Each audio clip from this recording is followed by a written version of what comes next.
తూర్పుగోదావరి జిల్లా నల్లజర్ల మండలం తాడేపల్లిగూడెంలో గంజాయి అక్రమ రవాణాను పోలీసులు అడ్డుకున్నారు.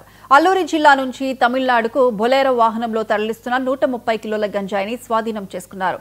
పట్టుబడ్డ గంజాయి విలువ సుమారు 65 లక్షలు ఉంటుందని సిఐ రాంబాబు చెప్పారు. ఇద్దరు నిందితులను అదుపులోకి తీసుకుని వాహనాన్ని సీజ్ చేశామన్నారు.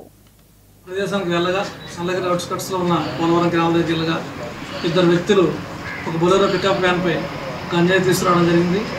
మనం పట్టుకొని ఎంక్వైరీ చేయగా వారు వ్యక్తి పేరు ఓలా మనోహర్ ఉంది, అనంతపురం డిస్టిక్, ప్రస్తుత సత్యసాయి జిల్లాది. అతనిపై గతంలో 5 గంజాయి కేసులు ఉన్నాయి. అతను గంజాయి వ్యాపారం చేస్తుంటాడు. అలాగే అతని ఫ్రెండ్ తలారి ఆనంద్ అని చెప్పి చిన్నప్పుడు ఫ్రెండ్ అతను కూడా డ్రైవింగ్ కోసం తీసుకున్నాడు.